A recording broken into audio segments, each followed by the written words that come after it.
Beloved, let us begin by recognizing that there is nothing for you to do in this moment, nothing to accomplish, nothing to reach, and nothing to attain. We are not entering into a practice, nor are we beginning a discipline. We are simply pausing long enough to notice where we already are.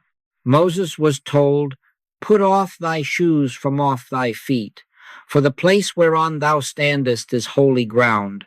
And I tell you now, you have not moved from that holy ground at any moment of your life. You have only been distracted from the awareness of it. We are not here to seek God, for the prophet has already answered that search. In him we live and move and have our being. One does not seek that in which one already lives. One does not search for the air that sustains every breath.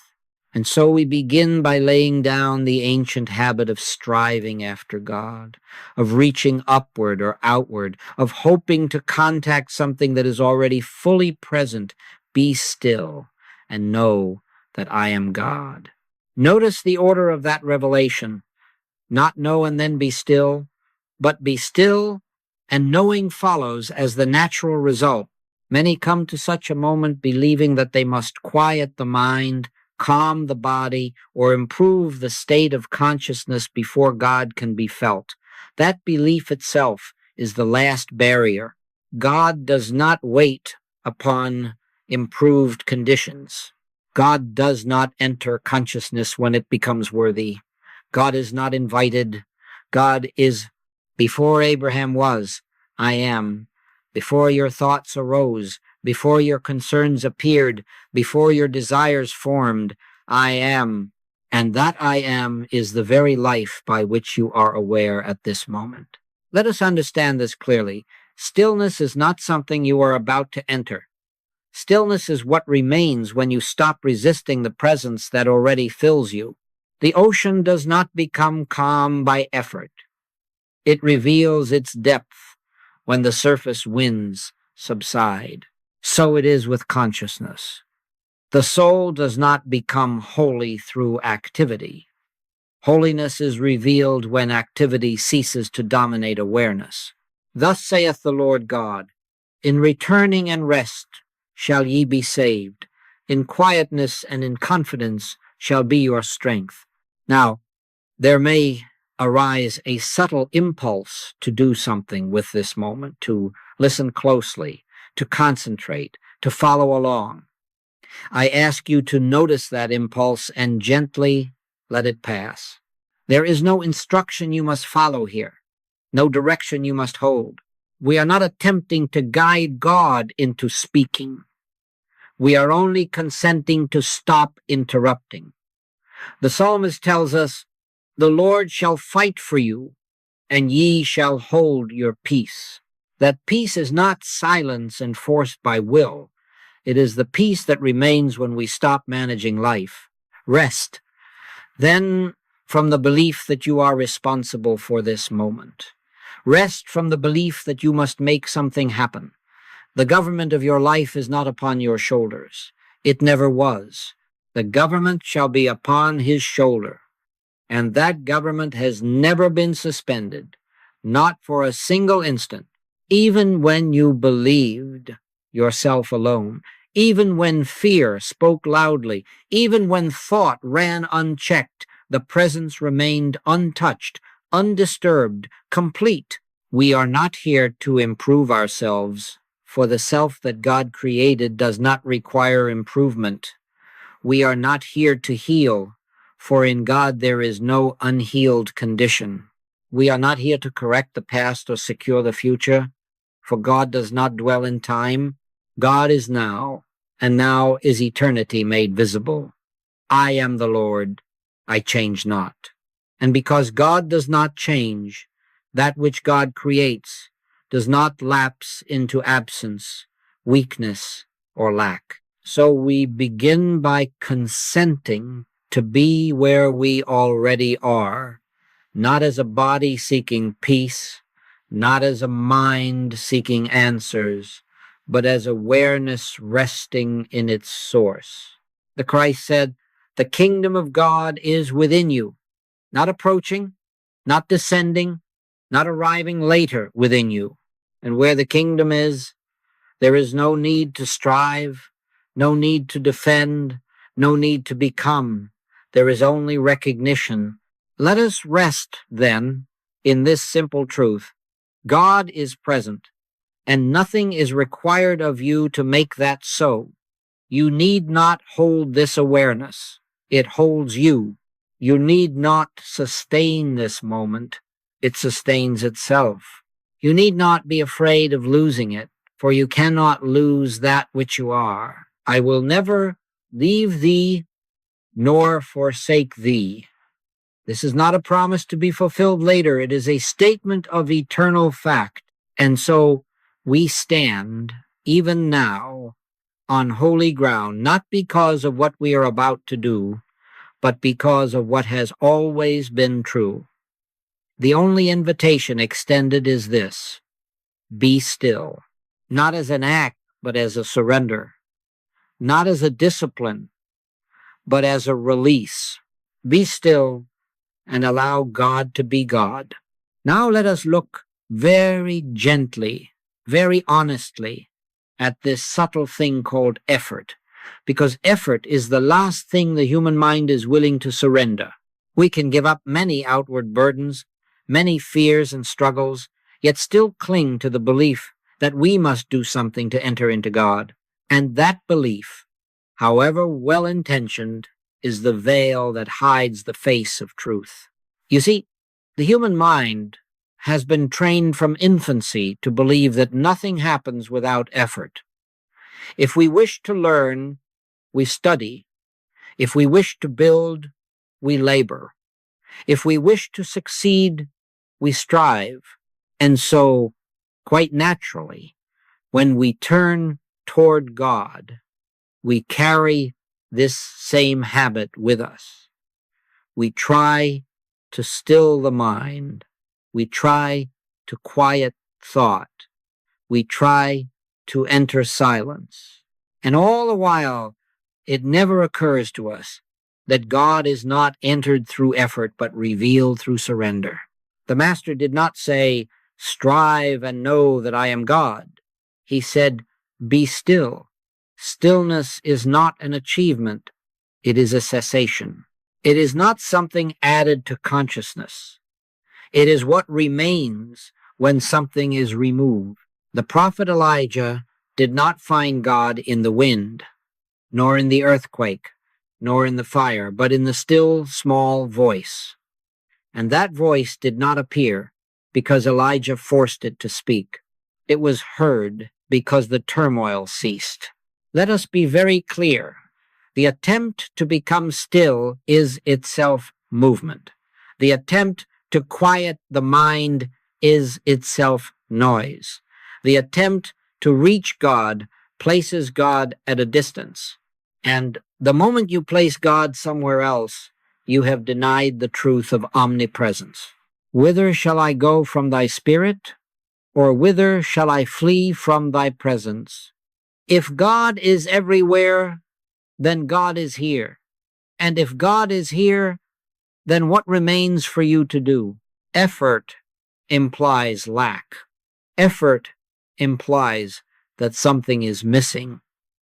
But God is not absent, and truth is not delayed. Harmony is not on its way. It is. The kingdom of heaven is not being built. It is established. It is finished, said the Christ, not will be finished, not must be finished by human endeavor, but is finished. And when we strive, we are unconsciously declaring that God's work is incomplete and requires our assistance. Now you may notice that even as these words are spoken, the mind wants to cooperate. It wants to apply. It wants to practice. It wants to remember. I ask you to smile gently at that impulse. The mind is not your enemy. It is simply an instrument that has forgotten its place. The mind was never meant to govern life. It was meant to witness life. It was never meant to create truth. It was meant to be aware of truth. Jesus told us plainly, take no thought for your life. He did not mean neglect. He meant release. He meant freedom from the belief that thought governs being. Thought does not sustain you. God sustains you. Thought does not protect you. God protects you. Thought does not heal you. God is your life. And when thought tries to manage stillness, it only prolongs unrest. Stillness appears when effort stops, not because stillness is produced, but because it has always been there. Just as the sun does not appear because clouds struggle to move away, but because they cease to obscure. So stillness does not come because effort succeeds, but because effort ceases. In quietness and in confidence shall be your strength, not in exertion, not in discipline, not in control. So if you find yourself trying, let that trying go. If you find yourself listening intently, let that go. If you find yourself waiting for something to happen, let that go. God is not about to arrive. God is not about to speak. God is not about to act. God is. And your awareness of God does not increase by effort. It increases by the absence of interference. This is why the Infinite Way has always taught that prayer is not something you do, but something you receive. Preparation may take the form of right thinking, right recognition, or right understanding, but prayer itself, the living word, the activity of God, is never produced by human will, not by might, nor by power, but by my spirit, saith the Lord. When human striving ends, divine activity is revealed. Let us rest, then, from the belief that we must bring about stillness. Let us rest from the habit of effort. Let us rest from the notion that God responds to technique. The stillness you seek is not ahead of you. It is beneath the noise of trying. And the moment you stop trying to be still, you may discover without effort, without surprise, that stillness has been holding you all along. Now we come to one of the most liberating realizations ever given to human consciousness, and yet one of the most resisted. God is the only activity, not the greatest activity, not the highest activity, not an activity working alongside yours. God is the only activity. And until this is realized, not intellectually accepted, but inwardly recognized, there remains a subtle tension in the soul, a sense of responsibility that was never intended to be borne by man. From the beginning, the human mind has assumed a burden it was never designed to carry. It has assumed responsibility for life, for health, for supply, for safety, for future, and even for spiritual attainment. And under that burden, it has labored endlessly, fearing that if it relaxes its grip, something will go wrong. Yet the scriptures speak with unmistakable clarity. Except the Lord build the house, they labor in vain that build it. Not sometimes in vain, not partially in vain, but in vain. Consider what it means to say that God is infinite. If God is infinite, then there is no place where God is not acting. If God is omnipresent, then there is no moment in which divine activity is suspended. If God is omnipotent, then there is no power operating apart from God. And if this is true, and it is, then what remains for you to do except to cease taking upon yourself what was never yours? Jesus lived from this realization. He said, the Son can do nothing of himself, but what he seeth the Father do. Notice, he did not say that the Son tries to do God's work, nor that the Son helps God, nor that the Son plans and then asks God to bless the plan. He said the Son does nothing of himself. and in that nothingness, the fullness of divine activity was revealed. This is the great rest spoken of in Scripture. There remaineth therefore a rest to the people of God. That rest is not inactivity in the human sense. It is freedom from personal responsibility. It is the rest that comes when you realize that life is not happening to you nor by you, but as the activity of God. When this dawns, fear loses its foundation, strain dissolves, and anxiety finds nothing to stand on. Now, the human mind will object. It will say, but surely I must do something. Surely I must plan, decide, protect, improve. And yet the Christ answered that objection long ago. Which of you by taking thought can add 1 cubit unto his stature? Which of you by worry has ever produced peace? Which of you by fear has ever secured safety? Which of you by effort has ever made God more present? The truth is, every moment that you have believed yourself responsible, God has still been sustaining life perfectly. Even in your ignorance, even in your fear, even in your resistance, the activity of God has never faltered. Your heart beat without instruction. Your breath flowed without management. Healing took place beyond your awareness.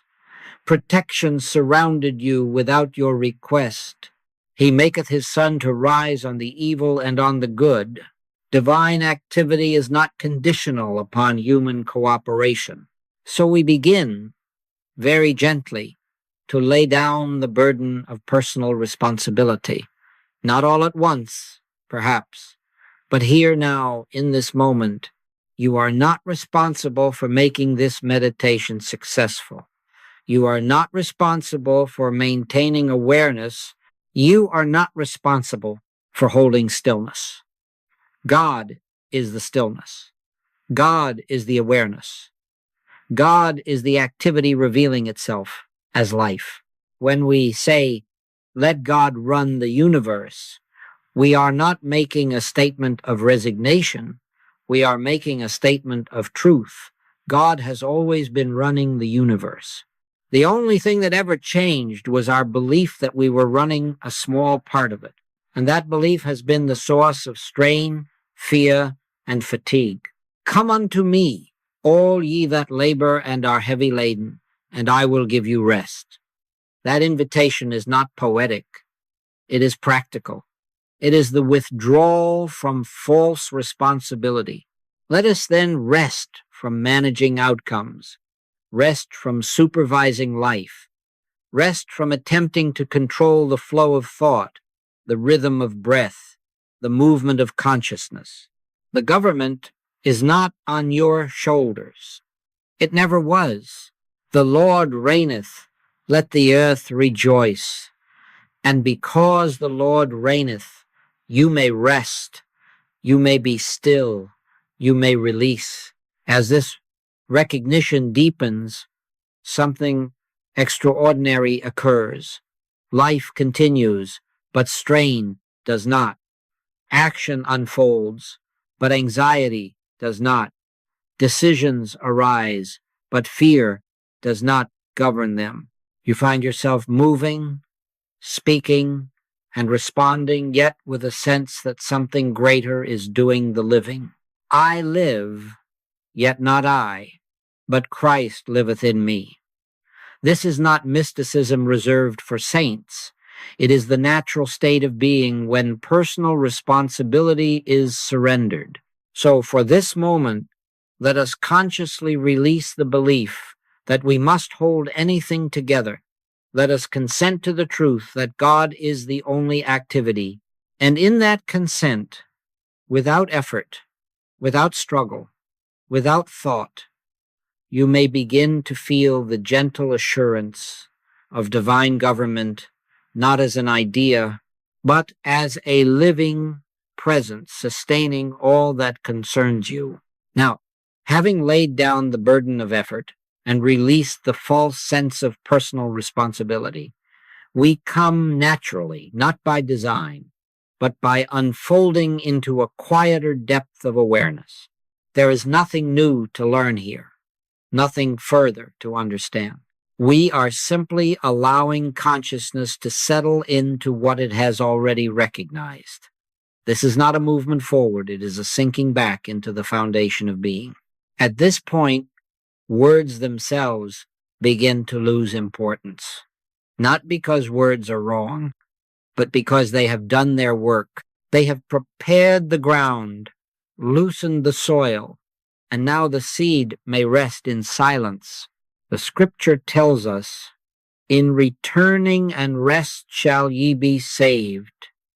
In quietness and in confidence shall be your strength." Notice again, returning, rest, quietness, not effort, not striving, not control.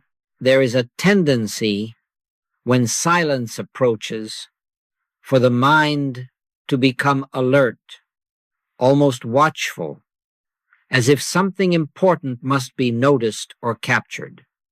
Let that tendency go.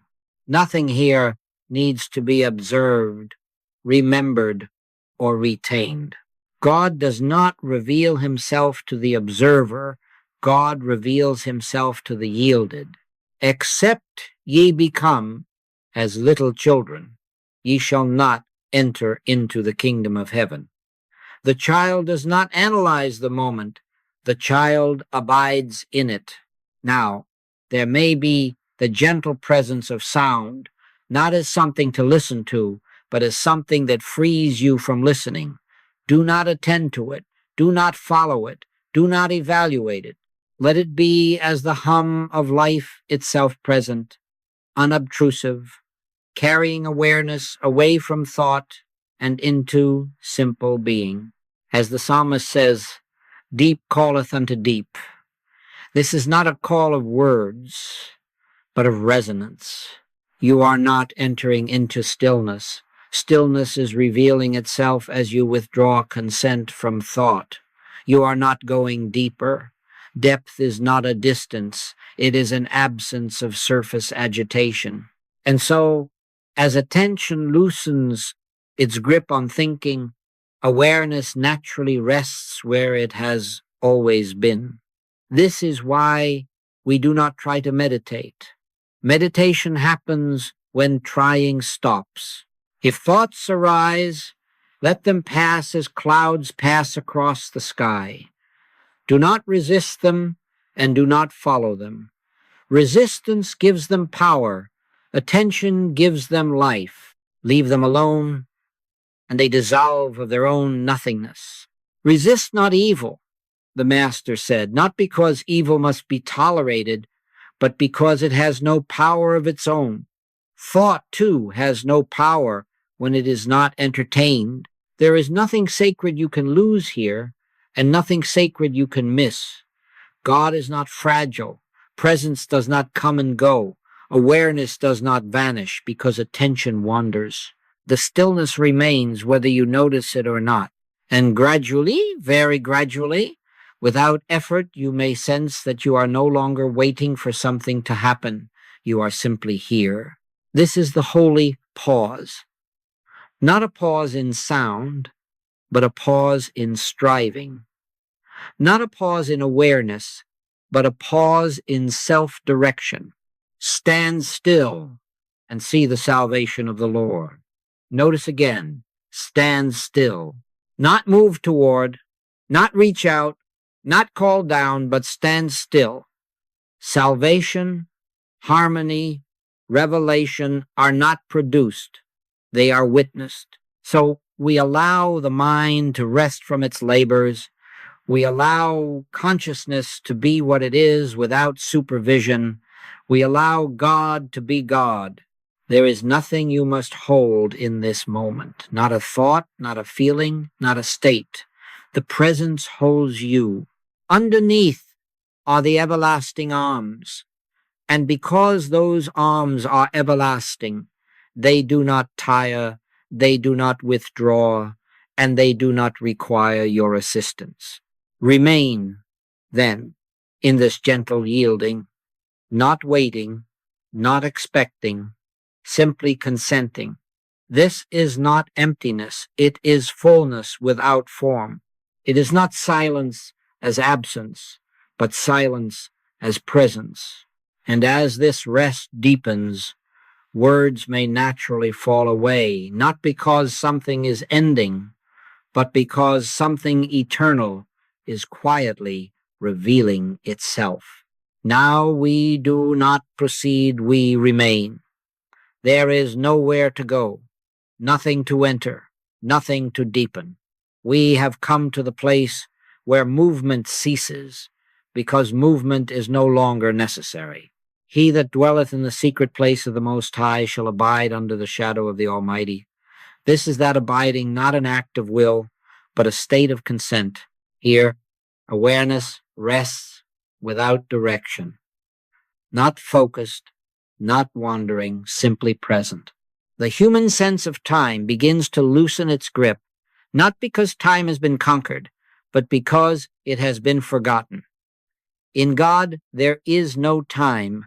There is only being. I am that I am. Not I was, not I will be, I am. Let there be no concern now about thought. Thought may come and thought may go. It is of no importance. The stillness you are resting in is not disturbed by thought any more than the ocean is disturbed by a passing ripple. The depth remains untouched. Peace I leave with you. My peace I give unto you, not as the world giveth. This peace is not the absence of activity. It is the presence of God. You are not required to hold this stillness. Stillness holds you. You are not required to remain aware of God. God remains aware of you. Even that sentence must now be allowed to dissolve, for God does not observe you as another. God lives as your very awareness. I and my Father are one life, one presence, one being. If there is a sense of letting go, let it happen. If there is no sense at all, let that be so. Experience has no authority here. Feeling has no rank. Sensation does not testify to truth. God is not felt more in one moment than another. God is, and that is enough. In this resting, the soul remembers what the mind forgot. It remembers that it has never been separate, never been abandoned, never been left to manage life alone. The Lord is my shepherd. I shall not want. Want ends, not because something is supplied, but because the belief in lack dissolves in the presence of fullness. This is the Sabbath spoken of in Scripture, the rest that comes when work is finished. Not human work, but the work of believing in a power apart from God. When that belief dies, even for a moment, the soul rests. Remember the Sabbath day to keep it holy. This holiness is not effort. It is recognition. Do not hurry through this abiding. There is nothing on the other side of it. This is the other side. The kingdom is not beyond this moment. It is within it. And whether awareness is clear or dim, quiet or active, the truth remains unchanged. I will never leave thee nor forsake thee. Let the stillness be as it is. Let awareness float or settle or simply be. There is no correct way to abide. God is not grading this moment. God is revealing himself as the very capacity to be aware without strain. And so we remain without commentary, without evaluation, without desire, not trying to hold God, not trying to lose self, simply resting in the fact of being. Be still. Nothing more is required. Nothing less is possible. Now, without leaving the stillness, we allow a gentle recognition to dawn. Not a thought, not a conclusion, but an awareness that life has been going on all this while perfectly, quietly, without your supervision. You may notice that nothing collapsed when effort ceased. Nothing failed when responsibility was laid down. Life continued. Being continued. Awareness remained. And in this simple fact is revealed one of the great mysteries of spiritual living. God lives the life. This is not something newly achieved in this moment. It is something newly noticed. I sleep, but my heart waketh, says the Song of Solomon. Even when personal thought grows quiet, even when the sense of I am doing dissolves, life does not stop. The heart still beats. Breath still flows. Awareness still knows itself. This is the activity of God, silent, effortless, continuous. You may begin to sense that the stillness is not passive. It is not emptiness. It is not a blank. There is an intelligence here, a presence that knows without thinking, governs without planning, sustains without strain. Scripture calls it the Comforter, the Spirit of truth, the Father within. It is not ye that speak, but the Spirit of your Father which speaketh in you. And we may add, it is not ye that live, but the Spirit of your Father which liveth as you. This recognition gently dissolves the ancient fear. If I let go, what will happen? You are discovering now what has always been true when you let go. God does not, when you stop managing, divine order does not falter. When you cease directing life, life reveals its own direction. The steps of a good man are ordered by the Lord. Ordered, not improvised. Governed, not guessed. Here, responsibility changes its meaning. You are no longer responsible for life. You are responsible only to recognize the source of life. You are no longer responsible for outcomes. You are responsible for inward consent. And even that responsibility becomes lighter as understanding deepens until recognition itself becomes spontaneous. My yoke is easy and my burden is light. This is what it means to say that God is living your life. Not that you become inactive or withdrawn, but that action is no longer driven by fear or personal will. Thought may return, speech may return, movement may return, but something fundamental has shifted. You are no longer standing outside life trying to control it. You are within life, witnessing it unfold. In Him we live and move and have our being. There is a quiet confidence that accompanies this recognition. Not confidence in self, but confidence in law. Not confidence in circumstance, but confidence in presence. You may feel no emotion at all, and that is perfectly right. Peace does not always announce itself with sensation. Sometimes it is known only by the absence of struggle. Sometimes it is known because nothing is asking to be fixed. And this inner government does not depart when silence ends. It does not require conditions to remain. It does not depend on music, posture, or time of day. It is the law of being itself. Whether you are aware of it or not, it remains intact. But awareness brings cooperation, and cooperation brings harmony into visible experience. Acknowledge Him in all thy ways, and He shall direct thy paths. So we do not try to hold this recognition. We do not try to keep the stillness. That would be returning to effort. We simply acknowledge what has been glimpsed. Life is not personal. Life is divine. Life is not driven by thought. Life is sustained by spirit.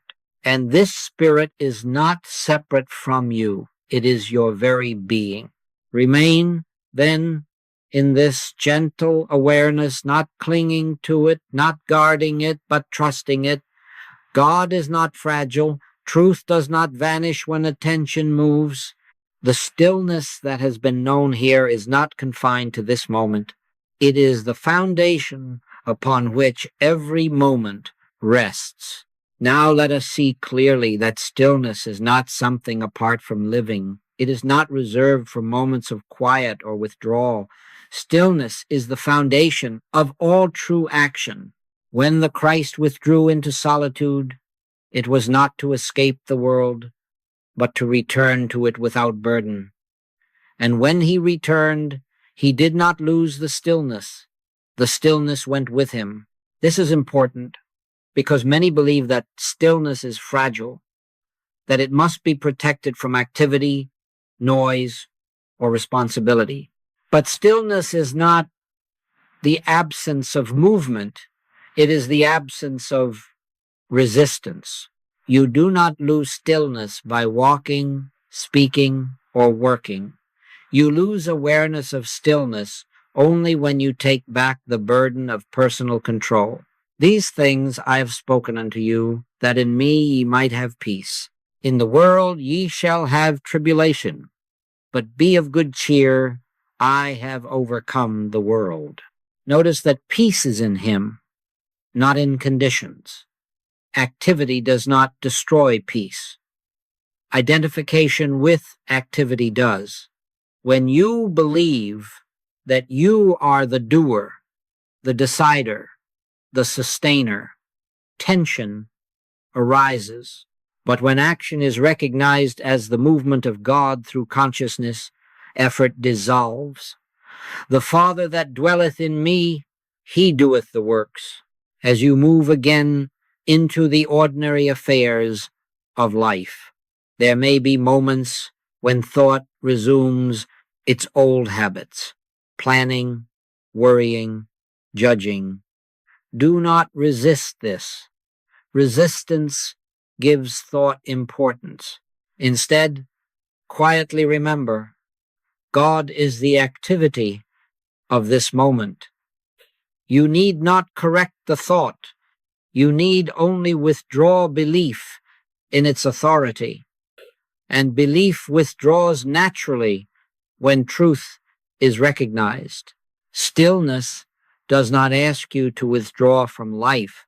It asks you to withdraw from false ownership of life. There is a vast difference. You may engage fully, love deeply, work diligently, yet without the inner strain that once accompanied these things. Take, therefore, no thought for the morrow. This does not mean neglect. It means freedom from fear of outcomes. Time itself begins to change its meaning. You may notice that moments are less pressured, less urgent. This is not because time has slowed, but because you are no longer racing against it. In God, there is no time. And as consciousness rests more frequently in God, the tyranny of time loosens its grip. Now is the accepted time. Behold, now is the day of salvation. And you need not carry this stillness consciously. In fact, the more you try to carry it, the more it seems to slip away. Stillness carries you. It remains even when attention is elsewhere. Just as the law of gravity does not cease when you forget it, the law of divine harmony does not cease when you are busy. Your part is not to hold stillness, but to stop denying it. If, at any point, the sense of separation appears, if fear arises, if confusion returns, do not condemn yourself. There is no failure here. These moments are not signs that stillness has been lost, but invitations to rest again. Even a moment of inward remembrance is enough. Return unto me, and I will return unto you. Not because God departed, but because awareness wandered. Gradually, Very gradually, you will discover that life is being lived more effortlessly. Decisions come without strain, solutions appear without struggle, needs are met without anxiety. This is not magic. It is alignment. This is the natural result of yielding personal will to divine government. Delight thyself also in the Lord, and he shall give thee the desires of thine heart, not by effort, but by reflection. And so we do not attempt to prolong this moment, nor do we hurry away from it. We simply recognize that stillness is not confined to silence. It is the silent foundation of every sound, every movement, every breath. Wherever you go from here, you do not go alone. You go as consciousness rooted in God. Now we come to a place where even the idea of having done something must be gently laid aside. For if the human mind claims an accomplishment, it will also fear losing it. And there is nothing here to lose, because there is nothing here that has been gained. What has been known in this quiet awareness is not the result of practice, discipline, or achievement. It is the recognition of what has always been. If there is a temptation to ask, did I do this correctly? Let that question pass. God is not approached through correctness. If there is a desire to measure the depth or quality of this moment, let that go as well. Measurement belongs to the mind. Truth belongs to being. Judge not according to the appearance, but judge righteous judgment. And righteous judgment here is simply this: God is present. Nothing has been added to you. Nothing has been removed from you. You have not become more spiritual, nor have you improved your standing with God. You have merely paused long enough to notice that God has never been absent. Lo, I am with you alway, even unto the end of the world. This was not a promise for special moments. It was a statement of eternal fact. You need not carry this awareness forward as a task. You need not protect it, repeat it, or recreate it. Truth does not require repetition to remain true.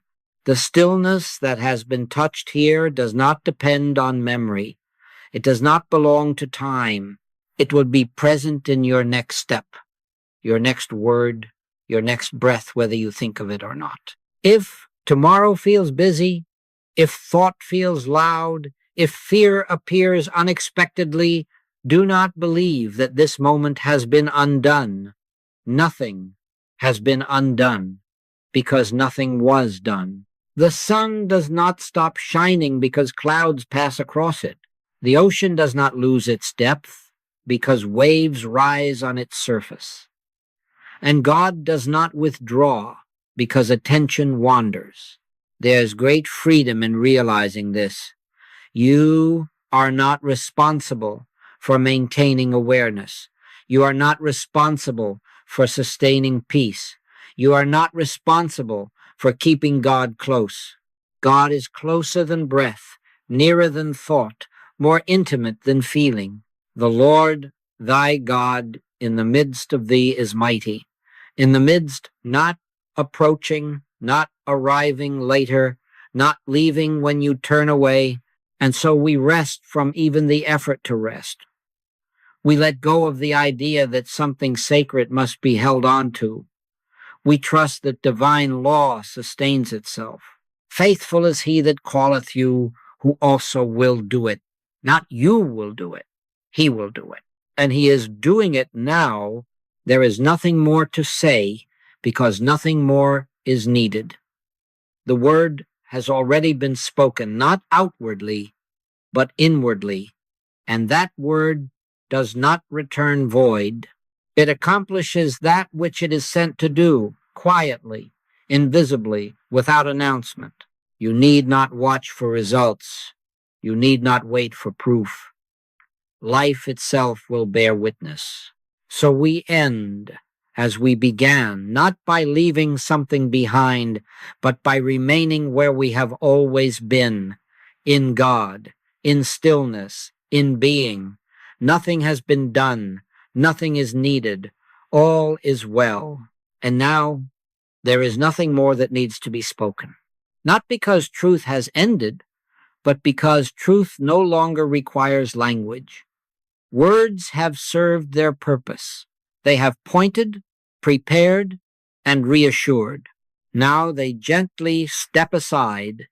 As John the Baptist said, "He must increase, but I must decrease." The voice decreases so that the presence may be known without mediation. Remain as you are. Do not adjust. Do not wait. Do not expect. Simply abide. There is no instruction here, because instruction would imply direction, and there is no direction in eternity. There is only being. I am that I am, not becoming, not unfolding, not arriving, being. If thought arises, let it pass. If feeling arises, let it pass. If nothing arises, let that be so. Nothing that appears can disturb what you are resting in now, because this rest is not an experience. It is the ground of all experience. The Lord is in his holy temple. Let all the earth keep silence before him. This silence is not imposed. It is natural. There is no need to remember this moment. There is no need to return to it. You have never left it. The stillness you are resting in does not belong to this time or place. It is the stillness that underlies all time and all place. Whether you are aware of it or not, it remains. Whether you feel peaceful or restless, it remains. Whether the mind is quiet or active, it remains. Underneath are the everlasting arms. Nothing more is required. Rest, silence. And so we let even these last words fall away.